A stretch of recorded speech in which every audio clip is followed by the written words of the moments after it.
isauli ni Shasha Padilla ang award nito sa Aliw Awards dahil sa pagkadismaya sa event.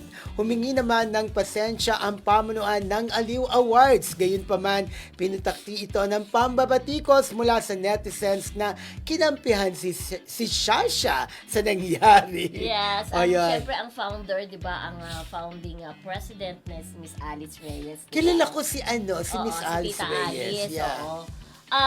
Medyo hindi lang nila nagustuhan kasi nag-apologize nga. Okay na yun, nag-apologize. Pero may mga netizens na hindi nagustuhan na ang sinasabi niya, sana daw, kung pinarating daw sana sa staff, yung kagustuhan makapag-speech, pagbibigyan daw siya. Parang hindi naging maganda ang dating na kailangan ba ipaalam pa ng speech, parang ganun. Kasi, syempre, alam naman natin, very important din talaga yung award na Lifetime Achievement Award.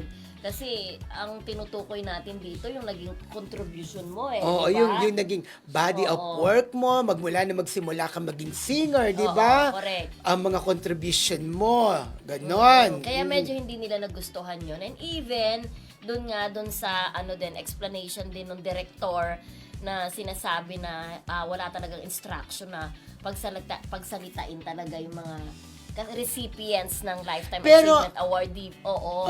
Pero Mildred, may nabalitaan ako, yung iba daw awardees Yes. nakapagsalita Yes, sabi Bakit bukod ito pang lifetime ha? Di ba sabi ko nga, kataas-taasang award ito, di ba? At meron din naman akong nabasa na hindi naman ganon. Pinagsasalita naman ng mga Lifetime Achievement Awardee.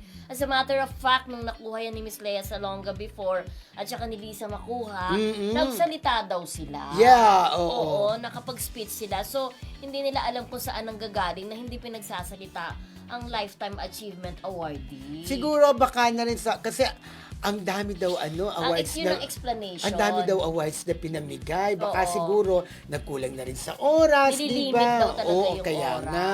Pero sabi nga nila, kung nililimit ang oras, sana naging fair. Correct. Sana yung iba hindi nagsalita na mas deserve pa ng Lifetime Achievement Award yung magsalita kaysa sa iba. Oo, may Yun nga, naman yun may sinabi nga rin nga si Tito Boy Abunda Oo, na yes. dapat daw talaga pinagsalita talaga sila. Kahit diba? saan mo talaga tingnan correct. Diba? Talagang dito sa isyong ito talaga, si Shasha Padilla talaga, Shasha Padilla naman talaga, na dapat bigyan talaga ng importansya naman. Tama ka dyan. Kasi Oo. hindi naman po starlet si Shasha Padilla o maging si Lani Misalucha at iba pa mga Lifetime Achievement Awardees po. Kaya dapat talaga deserve po nila ang magpa-thank you, mag-speech po at magpasalamat sa mga sandaling yun. Yung mga ibang netizen naman, dapat meron naman daw social media.